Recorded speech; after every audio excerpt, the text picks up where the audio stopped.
नमस्कार दोस्तों, मैं सक्षम कुमार स्वागत करता हूं आप सभी का इस ब्यूटीफुल से चैनल पर। तो आज हम लोग पढ़ने वाले हैं कोलिजन ऑफ बॉडीज। ठीक है, तो कोलिजन सबसे पहले स्टार्ट करते हैं कि आखिर कोलिजन होता क्या है। तो it is the process of striking of two bodies. ठीक है, किसी भी दो बॉडीज का टकराना और उस टकराव की वजह से अगर उनका मोमेंटम चेंज हो जाए तो उसे हम कोलिजन बोलेंगे। ठीक है, एक और बार डेफिनेशन पढ़ ले रहे हैं। It is the process of striking of two bodies. ठीक है, दो बॉडी का स्ट्राइक करना as a result of change in their momentum. ठीक है, जिसकी वजह से उनके मोमेंटम में क्या हो जाए, चेंज हो जाए, उसे हम कोलिजन कहते हैं। मान के चलिए एक एग्जाम्पल के तौर पर मैं आपको समझाता हूं कि मान के चलिए एक m1 मास है। ठीक है, और ये एक m2 मास है। ठीक है, ये m1 मास u1 वेलोसिटी से इसकी तरफ बढ़ रहा है और ये m2 मास u2 वेलोसिटी। मान के चलो इसकी कुछ 5 मीटर पर सेकंड वेलोसिटी थी और इसकी कुछ मान के चलो एग्जांपल के लिए 10 मीटर पर सेकंड वेलोसिटी थी। ठीक है, अब ये 10 मीटर वेलोसिटी से चल रहा है, मतलब तेजी से चल रहा है। अब ये m2 मास से आके टकरा गया मान के चलो। ठीक है, तो टकराने के बाद होगा क्या, एग्जाम्पल के लिए m1 मास जो है वो 5 मीटर पर सेकंड वेलोसिटी से चलने लगा और जो m2 मास है वो 10 मीटर पर सेकंड की स्पीड से चलने लगा। ठीक है, एग्जाम्पल के लिए मैंने बात करी है। अब अगर मैं आपसे पूछूं, ठीक है, मान के चलो m1 और m2 यहाँ पे मैं गिवन दे रहा हूँ कि m1 जो है वो 2 kg है और m2 जो है वो 4 kg है। तो अब मेरे को बताओ कि यहाँ पे अगर ये कोलाइड करेंगे तो इनका मोमेंटम कैसे चेंज होगा। तो अगर मैं m1 वाले मास की बात करूं तो m1 वाले मास का जो मोमेंटम होगा, ठीक है, वो किसके बराबर होगा, m1 u1 के इनिशियली, है ना। तो p इनिशियल ऑफ m1, ठीक है, मास 1 का p इनिशियल कितना होगा, m1 u1, मतलब कि 2 इंटू में 10, ठीक है, जो कि 20, ठीक है, और 20 kg metre per second, kg metre per second unit पड़ती है। ठीक है, तो मोमेंटम जो इनिशियल वाला पहले पार्टिकल का कितना हो जाएगा, 20 kg मीटर पर सेकंड। ठीक है, अब मैं बात करूं कि फाइनली मोमेंटम मास 2 का कितना हो जाएगा टकराने के बाद, कोलिजन के बाद, तो आप बोलेंगे p फाइनल ऑफ 2 पार्टिकल कितना हो जाएगा, बताओ। ये हो जाएगा फाइनल में जो उसकी वेलोसिटी है वो 5 मीटर पर सेकंड हो जाएगी टकराने के बाद, और मास इतना था, मतलब मास इंटू वेलोसिटी, तो 2 इंटू 5 मतलब 10 kg मीटर पर सेकंड। ठीक है, अब देख सकते हैं आप यहाँ पे कि p इनिशियल 1 पार्टिकल का कितना था, 20 kg metre per second. p final 1 particle का कितना हो गया, पहले पार्टिकल का कितना हो गया, 10 kg मीटर पर सेकंड। मतलब यहाँ पे एक मोमेंटम का चेंज आया है। कब चेंज आया है, टकराने के बाद। तो वही चीज क्या कहलाती है, कोलिजन कहलाती है। अब देखिए कितने तरीके के कोलिजन होते हैं। On the basis of direction, direction के बेसिस पे अगर बात करें तो 2 टाइप के कोलिजन होते हैं। ठीक है, सबसे पहले होता है head on collision, head on collision, और फिर दूसरे नंबर पे होता है ऑब्लिक कोलिजन। ठीक है, हेड ऑन कोलिजन और दूसरे नंबर पे oblique collision. Head on collision मतलब अगर एक डायमेंशन में कोलिजन हो रहा है, एक डायमेंशन समझ रहे हैं। हेड ऑन कोलिजन मतलब एक गाड़ी अगर इधर चल रही है, ठीक है, एक गाड़ी अगर ऐसे आ रही है, मैं थोड़ा एग्जांपल के लिए, एक गाड़ी अगर ऐसे आ रही है, दूसरी गाड़ी अगर ऐसे आ रही है, हेड टू हेड अगर मीट कर जाए तो इसे हम हेड ऑन कोलिजन बोलेंगे। अब मान के चलो एक गाड़ी इधर जा रही है और दूसरी गाड़ी भी इधर जा रही है, कोलाइड कर जाए, उसे भी हम हेड ऑन कोलिजन ही बोलेंगे। क्यों, क्योंकि एक तरीके से वो एक डायरेक्शन में ही कोलिजन कर रहे हैं, इस वजह से। अब देखो, हेड ऑन कोलिजन को हम 1D कोलिजन बोलते हैं और ओब्लिक कोलिजन को हम 2D कोलिजन बोलते हैं। ठीक है, ओब्लिक मतलब है अलग अलग डायरेक्शन में। ठीक है, पर डायरेक्शन जो है वो एक तरीके से, मान के चलो ओब्लिक की अगर मैं एग्जांपल देने की कोशिश करूं, एक पार्टिकल अगर इधर जा रहा है, दूसरा पार्टिकल भी इधर जा रहा है, ठीक है, टकराने के बाद दोनों की डायरेक्शन जो है अलग अलग हुई, तो उसे हम क्या बोलेंगे, ओब्लिक कोलिजन बोलेंगे। पर उसमें जो है 2 एक्सिस का यूज होगा, 2 डायमेंशन का यूज होगा, एक्स एक्सिस और वाई एक्सिस। ठीक है, अब देखिए on the basis of kinetic energy, kinetic energy के बेसिस पे हम टाइप्स ऑफ कोलिजन देखने वाले हैं। देखो काइनेटिक एनर्जी यहाँ पे क्यों बोल रखा है, काइनेटिक एनर्जी इसलिए बोल रखा है क्योंकि जब बॉडीज कोलाइड करती हैं, ठीक है, कोलाइड करने के बाद, अगर कोलाइड करने का डायरेक्ट अगर अलग अलग हो जाए, ठीक है, बिना किसी लॉस ऑफ एनर्जी के, तो हम वहां पे बोलेंगे कि वो कौन सा कोलिजन है, इलास्टिक कोलिजन है। अगर मान के चलो बॉडीज 2 हैं, कोलाइड कर गई और कोलाइड करने के बाद थोड़ी मतलब टकराव हुआ और टकराव में जो है हीट एनर्जी लूज हुई, तो वो हीट एनर्जी एक तरीके से काइनेटिक एनर्जी के फॉर्म में लूज हुई। मतलब पहले वो काइनेटिक एनर्जी थी, वो अब किस में कन्वर्ट हो गई, हीट एनर्जी में कन्वर्ट हो गई। तो इसलिए हम उसे क्या बोलेंगे, इन इलास्टिक कोलिजन बोलेंगे। ठीक है, अगर मैं बात करूं, एक और टाइप आता है इसमें, मैं लिख के बता दे रहा हूं। On the basis of kinetic energy 3 type में पढ़ते हैं। सबसे पहला होता है इलास्टिक कोलिजन, ठीक है, इलास्टिक कोलिजन। दूसरा टाइप हम पढ़ते हैं in elastic collision, in elastic collision. और तीसरा टाइप हम पढ़ते हैं परफेक्टली इन इलास्टिक कोलिजन। ठीक है। अब देखो on the basis of direction अब हम पढ़ने वाले हैं। सबसे पहले मतलब हमने टाइप्स ऑफ कोलिजन को दो पार्ट्स में बांटा, on the basis of direction, on the basis of kinetic energy. On the basis of direction में हमने दो पार्ट्स में बांटा, हेड ऑन कोलिजन और ओब्लिक कोलिजन। और on the basis of kinetic energy तीन पार्ट्स में पढ़ा, इलास्टिक, इनइलास्टिक, परफेक्टली इनइलास्टिक। ठीक है। अब पढ़ने वाले हैं हम on the basis of direction कितने टाइप्स के कोलिजन होते हैं। तो ये आप पढ़ के आ चुके हैं, हेड ऑन कोलिजन और oblique collision. Head on collision मतलब एक डायमेंशन में जो कोलिजन हो। ठीक है। The collision in which the particles move along the same straight line before and after the collision. ठीक है। ऐसा कोलिजन जिसमें कि ऑब्जेक्ट जो है एक ही स्ट्रेट लाइन में मूव करता जाए, टकराने से पहले भी और टकराने के बाद भी, उसे हम हेड ऑन कोलिजन बोलते हैं। अब यहाँ पे देखिए ऑब्लिक कोलिजन, इसे हम टू डायमेंशन कोलिजन भी बोलते हैं। यहाँ पे आपको इससे डेफिनेशन से क्लियर हो जाएगा कि ऐसा कोलिजन जो कि in which particle move along a same plane, जिसमें कि पार्टिकल्स एक ही प्लेन में मूव करते हैं। ठीक है। वो दो डायमेंशन हो सकती हैं पर वो एक ही प्लेन हो। ठीक है। At different angle before and after collision. अब मान के चलो दो पार्टिकल्स आ रहे हैं, टकराए, अलग अलग एंगल पे बट गए। ठीक है। तो उसे हम क्या बोलेंगे, ऑब्लिक कोलिजन बोलेंगे। पर रहे तो वो एक ही प्लेन में, इसलिए हम उसे 2D कोलिजन बोलेंगे। ठीक है। अब देखिए on the basis of kinetic energy पढ़ने वाले हम। On the basis of kinetic energy तीन टाइप के कोलिजन होते हैं। Elastic collision. ठीक है। इलास्टिक कोलिजन क्या होता है, एक collision is said to be elastic if the total kinetic energy before and after collision remains the same. ठीक है।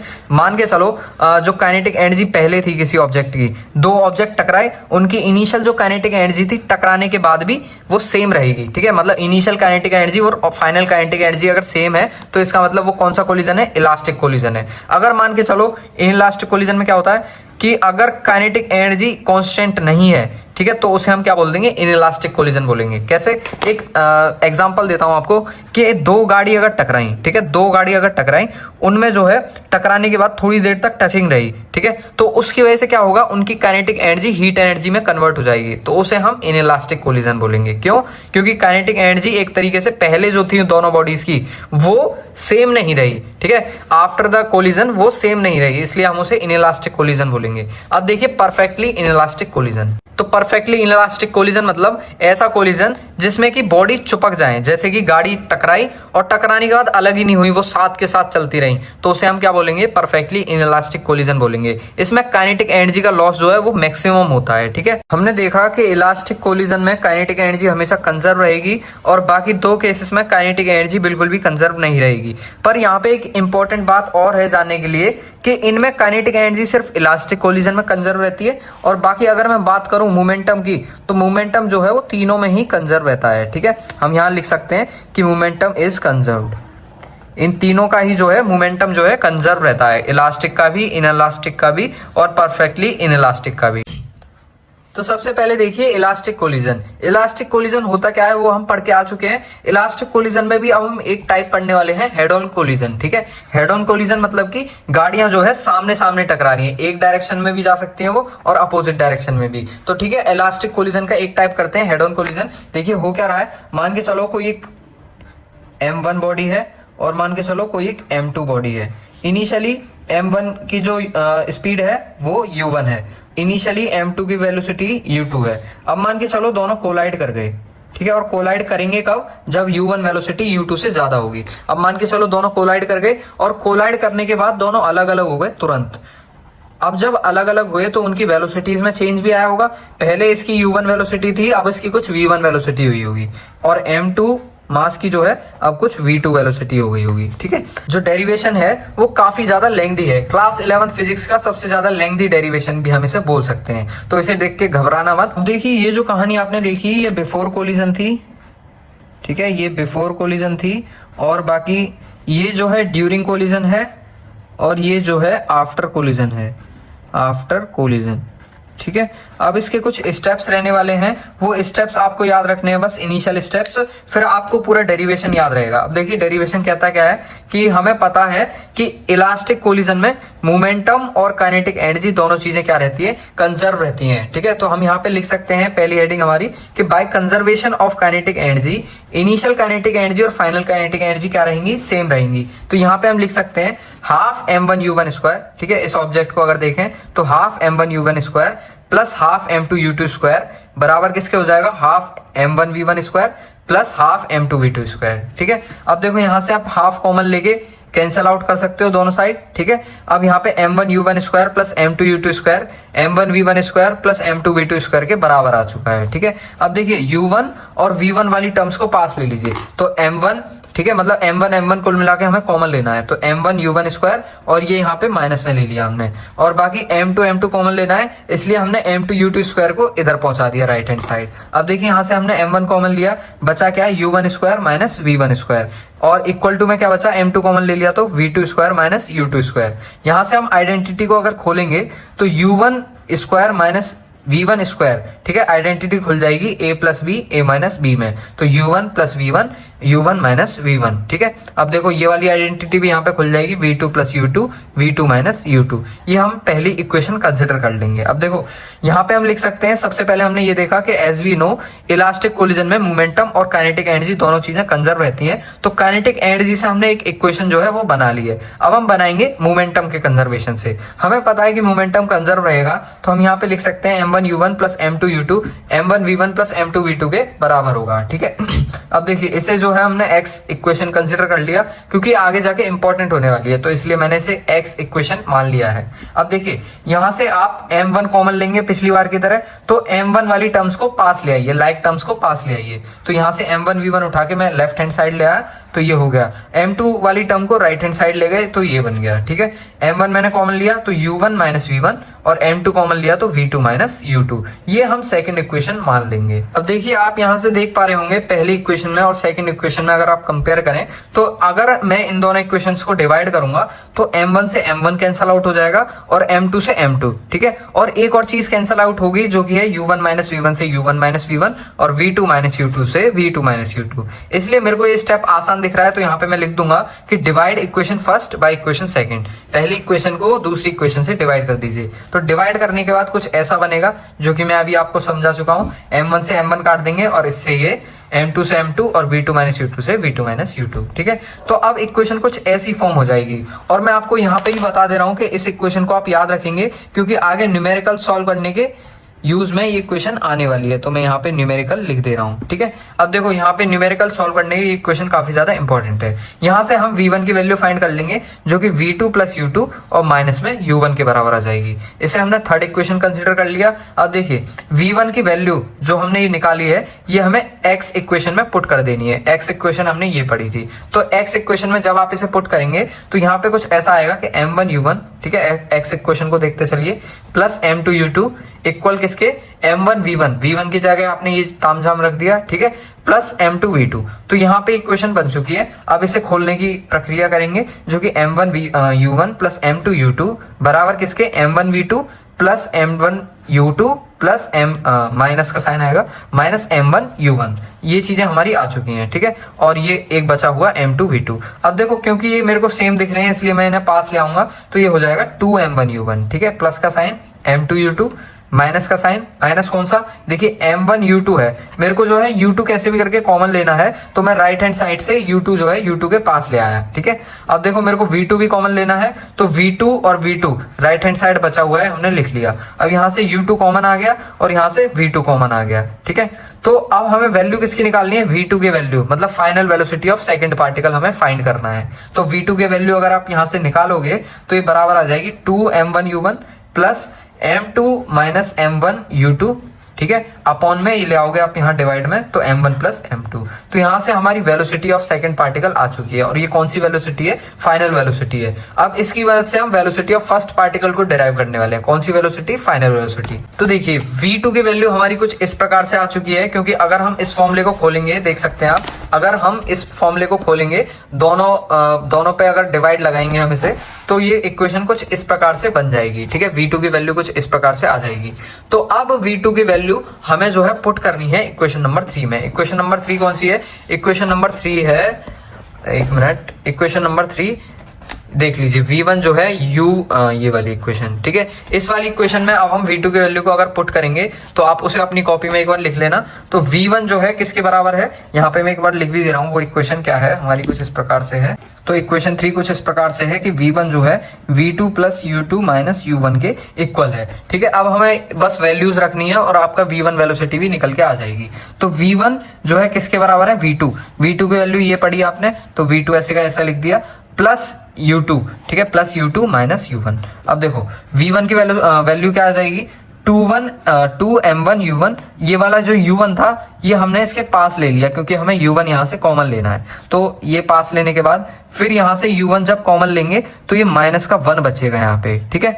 अब देखो प्लस का साइन लगाया हमने, m2 माइनस m1, ठीक है। ये इक्वेशन जो लिखी हुई थी, u2 यहाँ से कॉमन ले लेंगे तो u2 यहाँ से कॉमन आ चुका है। तो इस प्रकार से कुछ यहाँ पे बन गया, ठीक है। मैथमेटिक्स मैंने आपके हवाले कर दिया है, आप समझ जाएंगे। अब देखो v1 की वैल्यू क्या निकल के आएगी, 2m1, ठीक है। अब यहाँ पे एलसीएम मैंने लिया m1 प्लस m2, तो इसे मल्टीप्लाई कर देंगे, क्रॉस मल्टीप्लाई, तो माइनस का साइन लग जाएगा m1 पे और यहाँ पे माइनस का साइन लग जाएगा m2 पे, ठीक है, u1 मल्टीप्लाई में प्लस का sign m2 minus m1, LCM ले लेंगे m1 प्लस m2 और ऊपर ले आएंगे तो m1 प्लस m2 मल्टीप्लाई में u2, ठीक है।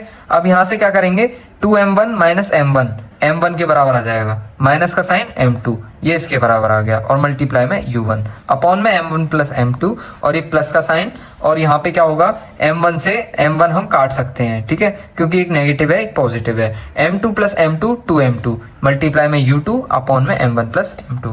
अब यहाँ पे हमारी वेलोसिटीज जो कि हमें फाइंड करनी थी, फाइनल वेलोसिटीज जो कि हमें आफ्टर कोलिजन फाइंड करनी थी, वो निकल के आ चुकी हैं। आप इन फॉर्मूलेज को अगर याद करना चाहें तो याद भी कर सकते हैं, क्योंकि इन पर डायरेक्ट बेस्ड क्वेश्चन भी पूछ लिए जाते हैं। कैसे पूछ लिए जाते हैं, मान के चलो आपको दो पार्टिकल्स की इनिशियल वेलोसिटीज दे देगा, u1 और u2 आपको वैल्यू में मतलब क्वेश्चन में गिवन होंगी, m1 और m2 आपको गिवन होंगी, आपको सिर्फ फाइनल वेलोसिटीज फाइंड करनी होगी। तो आप इन फॉर्मूले को याद करके जाइए। याद कैसे करेंगे, देखिए v2 वेलोसिटी अगर हमें निकालनी है तो देखो सबसे पहले v1 वेलोसिटी से याद करो, v1 velocity m1 minus m2 multiply में u1, u1 v1 से याद रखना है, ठीक है, अपॉन में m1 प्लस m2, तो दोनों साइड रहेगा, ठीक है।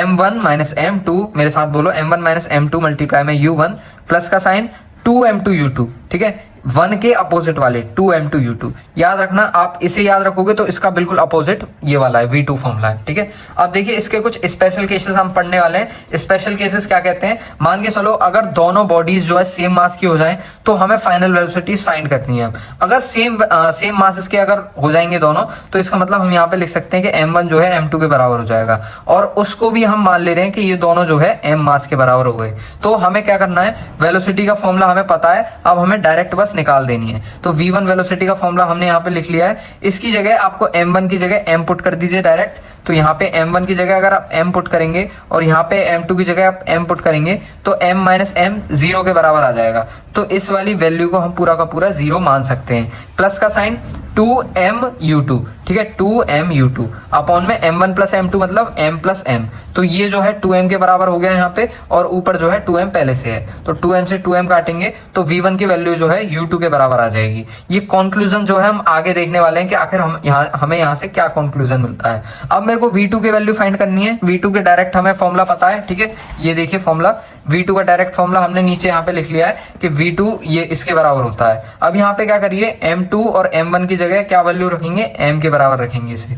तो m2 और m1 की जगह मैंने m माइनस m लिख दिया, ठीक है, इसे काटेंगे तो 0 हो जाएगा, तो ओवरऑल ये वाली जो वैल्यू हो जाएगी 0 के बराबर हो जाएगी। तो यहाँ पे हम लिख सकते हैं v2 जो है किसके बराबर, 2m, m1 की जगह m लिखा और u1 वैसे का वैसा ही अपॉन में m1 प्लस m2 मतलब m प्लस m जो कि 2m के बराबर आ जाएगा, ये इससे काट दिया। तो v2 जो वैल्यू है वो u1 के बराबर आ गई। अब मान के चलो मैं आपको डायग्राम से समझाता हूँ। यहाँ पे मान के चलो कि कोई भी दो ऑब्जेक्ट्स थे, जैसे कि यहाँ पे मूव कर रहे थे, इसकी इनिशियल वेलोसिटी u1 थी और इसकी इनिशियल वेलोसिटी u2 थी, ठीक है, और ये m1 मास था, ये m2 मास था।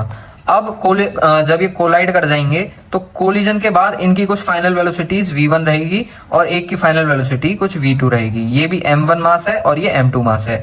तो ये कंक्लूजन आपसे ये बोलता है, पूरा का पूरा ये चीज यहाँ पे बताता है कि जो आपकी v1 वेलोसिटी है मतलब m1 मास की जो फाइनल वेलोसिटी है वो u2 के बराबर हो गई, ठीक है, मतलब जो पहले मतलब दूसरे मास की जो इनिशियल वेलोसिटी थी वो पहले मास के फाइनल वेलोसिटी के बराबर हो चुकी है। तो यहाँ पे एक और कंक्लूजन देख लीजिए आप, पहले इसको क्लियर कर लेते हैं। अब देखिए जो दूसरे ऑब्जेक्ट की जो फाइनल वेलोसिटी है वो पहले ऑब्जेक्ट के इनिशियल वेलोसिटी के बराबर हो गई।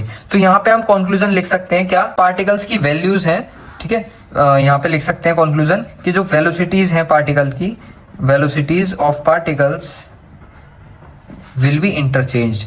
यहाँ पे जो वेलोसिटीज की जो मतलब पार्टिकल्स की जो वेलोसिटीज है वो आपस में अदला बदली हो जाएंगी। ठीक है, तो यहाँ पे लिख सकते हैं velocities of particles will be interchanged.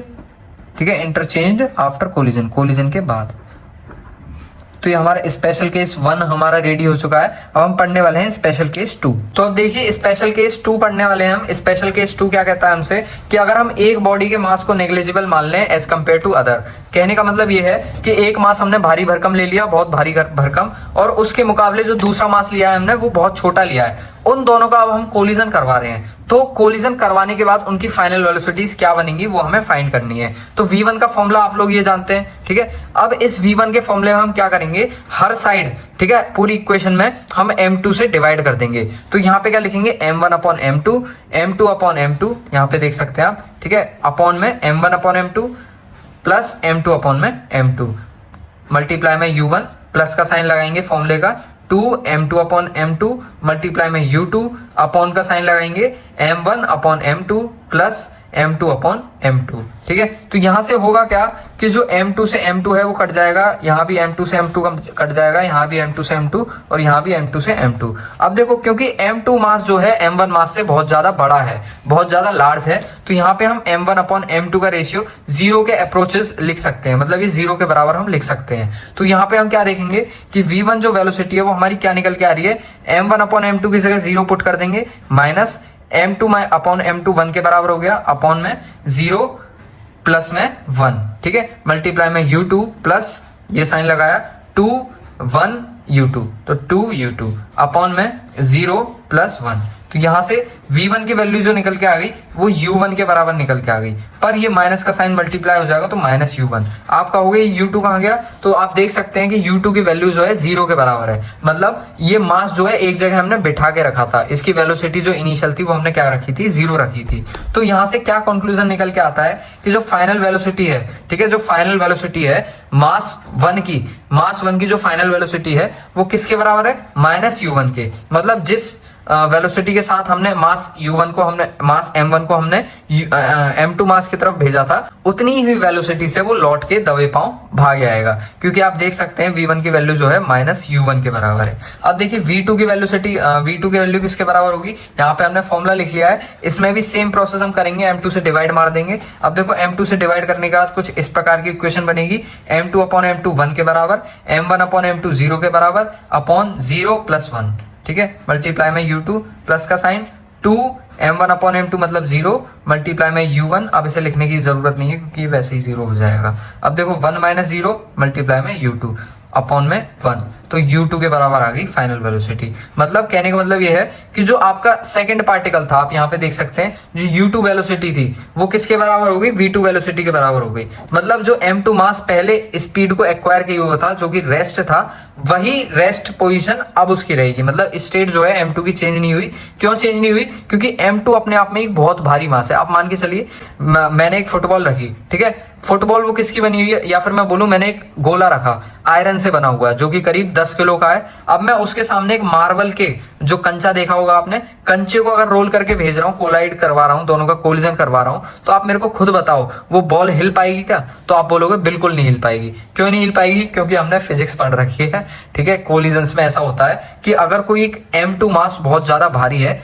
अरे ये सब तो आप पढ़ चुके हैं, स्पेशल केस 2 हम यहाँ पे कंप्लीट कर चुके हैं। अब इस पे बेस्ड एक क्वेश्चन करने वाले हैं। देखिए क्वेश्चन हम करने वाले हैं। अब देखिए आपको फाइनल वेलोसिटीज फाइंड करनी है। फाइनल वेलोसिटीज फाइंड करने का हम डायरेक्ट फॉर्मूला देख चुके हैं, पर क्योंकि डायरेक्ट फॉर्मूला आप जब ही कर सकते हैं जब आपको वेलोसिटीज के और मासेस जो है आपको गिवन हो। पर मान के चलो आपको अगर एग्जाम में मासेस गिवन ना हो, या फिर कुछ एक ऐसी अननोन चीज दे दे जो कि आपको भौचक्का कर दे, तो आपको एक मैं डेरिवेशन का मेथड बता दे रहा हूं जो कि काफी ज्यादा इंपॉर्टेंट है। क्या मेथड, कि हमने एक पीछे फॉर्मूला पढ़ा था, पीछे हमने एक इंपॉर्टेंट रिलेशन पढ़ा था, अगर आपको याद हो, कि U1 प्लस V1 जो है किसके बराबर होता है, U2 प्लस V2 के। आप कहोगे हैं भैया ये कब पढ़ा हमने, तो देखिए हम आपको दिखा दे रहे हैं कि हमने यहाँ पे लिखा भी था कि ये वाला जो रिलेशन है ये न्यूमेरिकल्स को सॉल्व करने के काम आएगा। U1 प्लस V1 बराबर V2 प्लस U2। ठीक है, तो यहाँ पे देख सकते हैं आप कि U1 प्लस V1 बराबर U2 प्लस V2। तो अब इसकी मदद से हम इस क्वेश्चन को सॉल्व करने वाले हैं कि यहाँ पे आपको पता होगा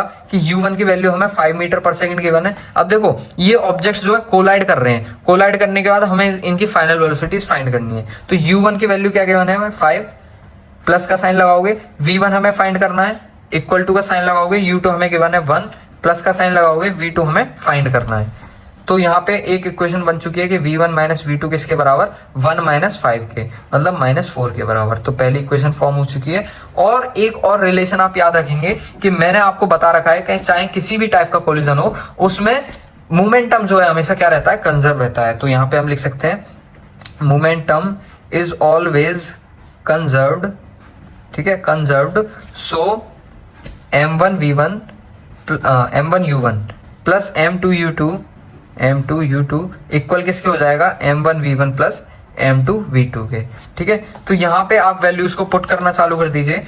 2 मल्टीप्लाई में 5 m1u1, 2 मल्टीप्लाई में 5 प्लस 5 मल्टीप्लाई में 1, 5 मल्टीप्लाई में 1 इक्वल किसके होना चाहिए, 2v1 प्लस 5v2 के।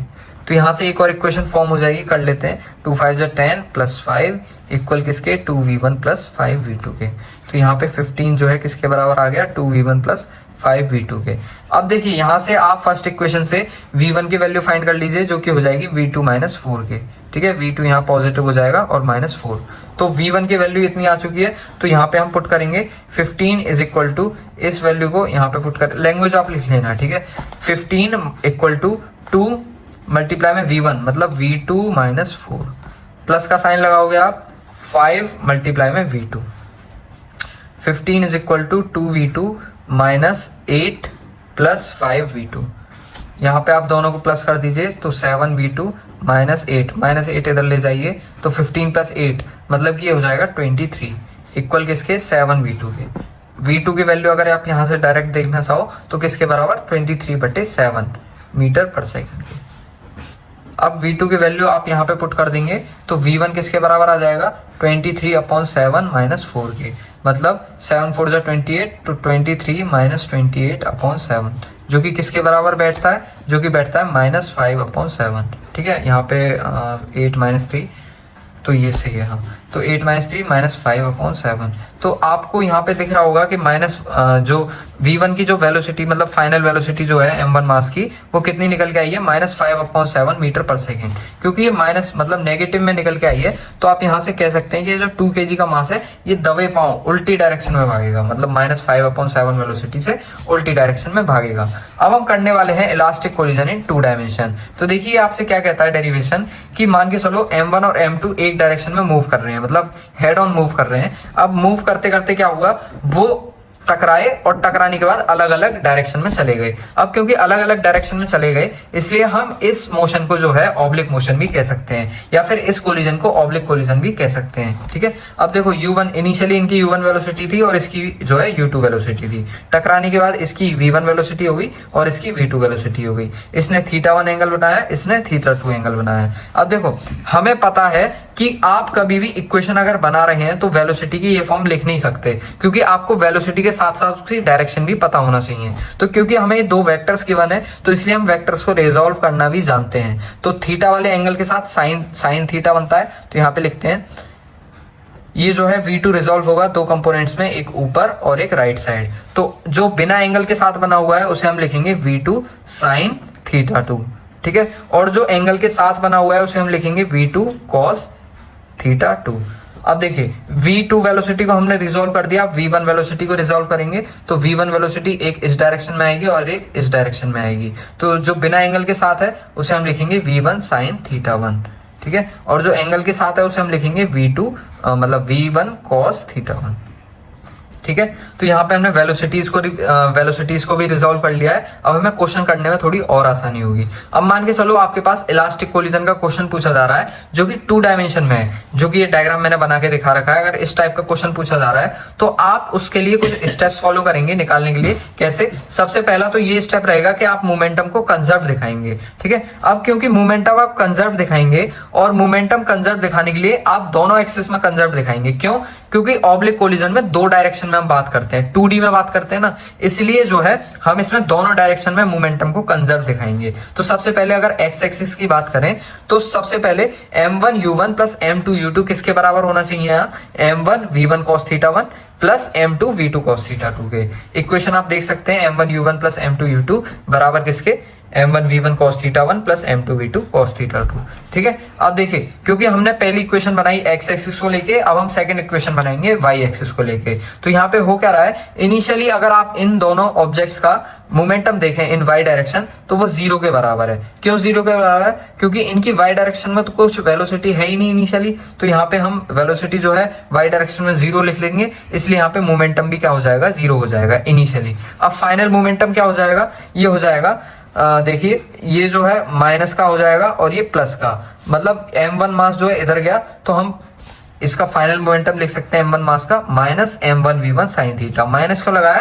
क्योंकि वेलोसिटी जो है नेगेटिव है वाई डायरेक्शन में। अब देखिए प्लस का साइन लगाया m2 v2 साइन थीटा 2। तो हमारी दो इक्वेशन फॉर्म हो चुकी हैं, क्योंकि यहाँ पे वेरिएबल आप देख सकते हैं क्वेश्चन में कितने हैं, m1 v1 थीटा 1, तो एक टाइप से 3 वेरिएबल्स हैं, तो हमें जो है इक्वेशन भी कितनी चाहिए? 3 चाहिए। तो अब हम सेकंड टाइप में क्या कर देंगे कि काइनेटिक एनर्जी को कंजर्व दिखा देंगे, क्योंकि इलास्टिक कोलिजन में हम काइनेटिक एनर्जी कंजर्व लिख सकते हैं, तो इसलिए हमारी ये वाली इक्वेशन फॉर्म हो जाएगी। अब आपको क्वेश्चन किसी भी प्रकार का पूछा जाए, वैसे तो इस सिलेबस से रिड्यूस है ये वाला टॉपिक, पर फिर भी मैंने रिस्क ना लेते हुए ये टॉपिक आपको पढ़ा दिया है। तो अगर 3 वेरिएबल्स हैं तो आप इन तीनों इक्वेशंस को बना के आएंगे और आपका क्वेश्चन जो है इजीली सॉल्व हो जाएगा। अब हम आगे मूव करते हैं कोफिशिएंट ऑफ रेस्टिट्यूशन की तरफ। तो देखिए कोफिशिएंट ऑफ रेस्टिट्यूशन को हम ई से डिनोट करते हैं। लॉ ऑफ रेस्टिट्यूशन न्यूटन साहब ने दिया था, इसमें उन्होंने बताया था कि आखिर वेलोसिटीज का रेशियो को हम कैसे यूज कर सकते हैं क्वेश्चंस में, मतलब ई की वैल्यू उन्होंने बताई थी। और ई डिसाइड करता है कि कोई भी बॉडी कितनी इलास्टिक है, मतलब कितनी जो है इलास्टिक है और कितनी ज्यादा इन इलास्टिक है, वो चीज कौन बताता है? कोफिशिएंट ऑफ रेस्टिट्यूशन बताता है। और ये चीज किसने बताई थी? ये चीज न्यूटन साहब ने बताई थी। ठीक है, न्यूटन साहब ने बताई थी लॉ ऑफ रेस्टिट्यूशन में। तो देखिए सबसे पहले इसमें कुछ प्रक्रिया ऐसे रहती है कि कोई भी दो ऑब्जेक्ट्स हैं, अगर उनकी वेलोसिटीज कुछ इस प्रकार से हैं और वो कोलाइड कर जा रही हैं, तो अगर वो दोनों मासेस अगर कोलाइड कर रहे हैं तो इसका मतलब हम यहाँ से कह सकते हैं कि जो पहले की जो स्पीड है, जो वेलोसिटी है, वो दूसरे की वेलोसिटी से ज्यादा रही होगी, इसलिए वो उससे आके टकराया। तो यहाँ पे लिख सकते हैं u1 जो है वो ग्रेटर देन u2 है। इसका मतलब जो m1 मास है वो कुल मिला के m2 मास को अप्रोच कर लेगा, तो इन्हें हम क्या बोलेंगे? अप्रोचेबल वेलोसिटीज बोलेंगे। अब देखो कोलिजन के बाद आफ्टर कोलिजन क्या होगा? m1 की जो वेलोसिटी है वो कम हो जाएगी। ठीक है, क्यों कम हो जाएगी? क्योंकि वो टकराया और उसने अपनी काइनेटिक एनर्जी m2 मास को दे दी, तो इसलिए उसकी वेलोसिटी क्या हुई? कम हो गई और m2 मास की वेलोसिटी बढ़ गई। तो ये जो है एक तरीके से टकराने के बाद अलग अलग हो जाएंगे, तो इसलिए हम जो इन्हें बोलेंगे वो बोलेंगे सेपरेशन वेलोसिटीज। ठीक है, क्यों बोलेंगे? क्योंकि v2 जो है वेलोसिटी ज्यादा हो जाएगी v1 से, तो इसलिए दोनों पार्टिकल्स अलग अलग हो जाएंगे। तो कोफिशिएंट ऑफ रेस्टिट्यूशन निकालने का एक फॉर्मूला होता है, ई निकालने का एक फॉर्मूला होता है कि relative speed of separation upon relative speed of approach. ठीक है, इसके बराबर होता है आपका कोफिशिएंट ऑफ रेस्टिट्यूशन। अब अगर इस फॉर्मूले को हम खोलेंगे तो इस फॉर्मूले को खोलने के बाद रिलेटिव स्पीड ऑफ सेपरेशन, कहने का मतलब मेरा ये है कि सेपरेट होने के बाद जो रिलेटिव स्पीड है, रिलेटिव स्पीड हम कैसे निकालते हैं? बड़े में से छोटे को माइनस कर देते हैं। तो सेपरेशन के लिए v2 में से v1 को माइनस कर देंगे, तो v2 minus v1 upon relative speed of approach. Approach में बड़ी वेलोसिटी कौन सी? u1, तो u1 में से u2 को माइनस कर देंगे। अब ये जो निकल के आया ये आपका कोफिशिएंट ऑफ रेस्टिट्यूशन का फॉर्मूला निकल के आ गया। अब इसी के बिहाफ पे हम इलास्टिक और इनइलास्टिक को डिवाइड कर देते हैं। कैसे डिवाइड करते हैं? अगर E, ठीक है, अगर E की वैल्यू, ठीक है, अगर E की वैल्यू 1 के बराबर है, ठीक है, मतलब E का हम ये फॉर्मूला पढ़ते हैं v2 minus v1 upon u1 minus u2, यहाँ पे क्लासीफाई कर ले रहे हैं। ठीक है, ये फॉर्मूला पढ़ते हैं। अगर E की वैल्यू कैसे भी करके 1 के बराबर आ रही है, तो इसका मतलब हम वहां पे बोल सकते हैं कि इलास्टिक कोलिजन हो रहा है। कौन सा कोलिजन? Elastic collision. अगर E की वैल्यू कैसे भी करके 0 के बराबर आ रही है, इसका मतलब हम वहां पे बोल सकते हैं कि परफेक्टली इनइलास्टिक कोलिजन हो रहा है। परफेक्टली इनइलास्टिक कोलिजन हो रहा है। अब अगर मान के चलो E की वैल्यू जो है कैसे भी करके 1 से छोटी आ रही है और 0 से बड़ी आ रही है, मतलब 0 से 1 के बीच में आ रही है, तो हम वहां पे बोल सकते हैं कि कोलिजन कौन सा है? इनइलास्टिक कोलिजन है। In elastic collision. ठीक है, ये एक तरीके से डिफाइन करता है, एक तरीके से क्लासिफाई करता है कि आखिर कोफिशिएंट ऑफ रेस्टिट्यूशन के बिहाफ पे कोलिजन कौन सा हो रहा है। ठीक है, और ये एकदम सही जज करता है कोलिजन्स को। तो अगर बेस्ट मेथड में कहूं कि आखिर कोलिजन कौन सा है, ये चीज फाइंड कैसे कर सकते हैं, तो आप ई की वैल्यू देख के फाइंड कर सकते हैं कि आखिर कोलिजन कौन सा है। ये अक्सर एग्जाम्स में क्वेश्चंस में न्यूमेरिकल्स में जो है ये चीज गिवन होती है। अब देखिए इनइलास्टिक कोलिजन काफी छोटा सा टॉपिक है। इनइलास्टिक कोलिजन इन 1D पढ़ेंगे हम पहले। सबसे पहले जैसे हमने इलास्टिक कोलिजन में 1D पढ़ा था, हेड ऑन कोलिजन पढ़ा था, उसी प्रकार से अब हम इनइलास्टिक कोलिजन में 1 डायमेंशन पढ़ेंगे। काफी छोटा सा टॉपिक है। देखिए इसमें होता क्या है, मान के चलो कोई भी दो ऑब्जेक्ट्स हैं, दो मासेस हैं m1 और m2।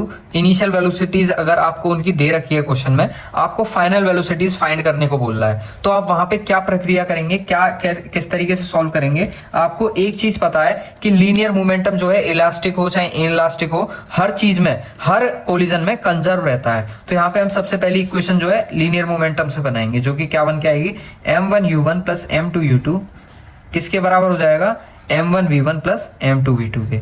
अब देखो आप लोग जानते हो कि इनइलास्टिक कोलिजन एक ऐसा टाइप का कोलिजन है जिसमें कि कुछ ना कुछ जो है एनर्जी हीट एनर्जी के फॉर्म में रिलीज हो जाती है, लॉस हो जाती है। ठीक है, तो हम यहाँ पे कह सकते हैं कि मैक्सिमम जो काइनेटिक एनर्जी है वो किस में कन्वर्ट हो जाती है, हीट एनर्जी में कन्वर्ट हो जाती है, मतलब लॉस ऑफ काइनेटिक एनर्जी होता है यहाँ पे। ठीक है, तो यहाँ पे कह सकते हैं कि लीनियर मोमेंटम कंजर्व होता है इनइलास्टिक कोलिजन में, इसलिए m1u1 प्लस m2u2 की इक्वेशन जो है पहली हमारी बन जाएगी। ठीक है, अब देखो न्यूटन्स लॉ ऑफ रेस्टिट्यूशन आप पढ़ के आ चुके हो, तो दूसरी जो इक्वेशन है वो आप ई से बना सकते हो। ई बराबर किसके होता है, v2 minus v1 upon u1 minus u2 के। अब देखो क्वेश्चन कुछ इस प्रकार से आएगा कि आपको m1 और m2 की वैल्यूज गिवन होंगी और आपको ई की वैल्यू गिवन होगी। पूछेगा कि आपसे u1 और u2 भी गिवन होगा, आपसे v1 और v2 पूछेगा। तो अब देखिए इस पर बेस्ड एक क्वेश्चन है, पहले इसे देख ले रहे हैं।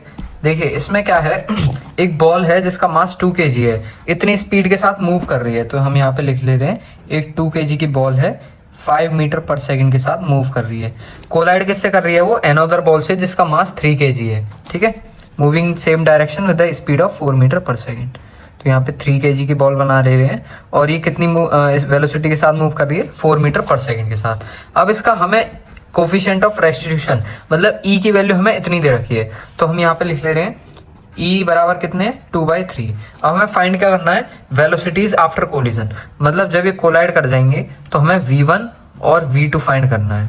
ठीक है, तो मैंने आपको एक तरीका बताया था कि चाहे वो कोई सा भी कोलिजन हो, पर उसमें एक चीज तो हमेशा कंजर्व रहती है। क्या कंजर्व रहता है, मोमेंटम कंजर्व रहता है। तो यहाँ पे लिख सकते हैं 2 × 5 मतलब 10 प्लस 3 × 4 m1u1 प्लस m2u2, तो 3 × 4 12 हो जाएगा। इक्वल किसके होना चाहिए, m1v1 मतलब 2 × में v1, तो 2v1 प्लस 3v2। ठीक है, तो एक इक्वेशन यहाँ से फॉर्म हो जाएगी, 22 is equal to 2v1 plus 3v2। ठीक है, अब देखो एक इक्वेशन यहाँ से फॉर्म हो चुकी है। अब एक इक्वेशन कोफिशिएंट ऑफ रेस्टिट्यूशन से फॉर्म हो जाएगी। कैसे, हमें ई का फॉर्मूला पता है, v2 minus v1 upon u1 plus u1 minus u2 के बराबर होता है। ठीक है, तो अब यहाँ पे पुट कर सकते हैं हम ई की वैल्यू 2/3 इक्वल किसके, v2 हमें पता नहीं है, ना हमें v1 पता, अपॉन में u1 माइनस u2 मतलब 5 माइनस 4, यहाँ पे लिखेंगे 5 माइनस 4। ठीक है, इसका मतलब 2/3 जो है किसके इक्वल आ गया, v2 माइनस v1, 5 माइनस 4 मतलब 1 हो जाएगा, तो v2 माइनस v1 के बराबर आ गया। इसका मतलब हम इसे लिख सकते हैं कि v2 माइनस v1 किसके बराबर आया, 2/3 के बराबर आया। अगर मैं 3 होल में मल्टीप्लाई कर दूंगा तो कितना हो जाएगा, मतलब 3v2 माइनस 3v1 इक्वल किसके, 2 के। ठीक है, तो यहाँ से इक्वेशन बन चुकी है। अब यहाँ से ये सेकंड इक्वेशन हमने मान ली, फर्स्ट इक्वेशन को लगा के एलिमिनेशन कर दे रहे हैं। तो फर्स्ट इक्वेशन क्या थी, 2v1 प्लस 3v2। ठीक है, और ये यहाँ पे प्लस का साइन इक्वल किसके, 22 के। ये हमारी फर्स्ट इक्वेशन थी। अब इसका एलिमिनेशन यहाँ पे लगा दे रहे हैं। देखिए एलिमिनेशन लगेगा तो क्या होगा, यहाँ पे जो है माइनस का साइन, ये माइनस और ये माइनस, तो ये माइनस हो जाएगा अपॉन में -3 -2 मतलब -5v1 इक्वल किसके, ये माइनस करेंगे तो माइनस का 20 है। तो यहाँ से अगर v1 की वैल्यू आप फाइंड करना चाहो तो 4 मीटर पर सेकेंड आ जाएगी। तो v1 की वेलोसिटी यहाँ पे आ चुकी है। अब इस मतलब v1 की वैल्यू को आप इस इक्वेशन में पुट कर दीजिए। तो यहाँ पे हम पुट करेंगे तो 2/3 किसके बराबर आ जाएगा, v2 माइनस 4 के। तो v2 यहाँ से 4 प्लस 2/3 के बराबर आ जाएगा। मतलब V2 4 3 12 प्लस 2 अपॉन में 3 मतलब 14/3 मीटर पर सेकेंड आ चुका है। तो आशा करता हूँ आपको यहाँ तक समझ आया होगा। देखिए दोस्तों, चैप्टर खत्म होने की कगार पे आ गया और आपको पता भी नहीं चला होगा, क्योंकि अभी तक हम एकदम पेशेंस के साथ एकदम हर चीज को गर्दा उखाड़ते हुए एकदम खतरनाक तरीके से, आसान तरीके से पढ़ते हुए आए हैं। अब लास्ट टॉपिक बचा है परफेक्टली इनइलास्टिक कोलिजन। ये भी आपको डरावना लग सकता है, पर इतना डरावना है नहीं, मैथमेटिक्स है जो भी है। देखिए, परफेक्टली इनइलास्टिक कोलिजन में मैंने आपको बताया था, इसमें एक इंपॉर्टेंट लाइन ये है कि इसमें काइनेटिक एनर्जी का लॉस जो है वो मैक्सिमम होता है। मतलब इसमें जब टकराती है बॉडी तो वो टकराती हुई चली जाती है, मतलब टकराती ही रहती है, मतलब टकराई ही जाती है वो, मतलब एक दूसरे से चिपक जाती हैं, स्टिक हो जाती हैं। मतलब फाइनल वेलोसिटीज दोनों जो ऑब्जेक्ट हैं उनकी क्या हो जाती है, सेम हो जाती है।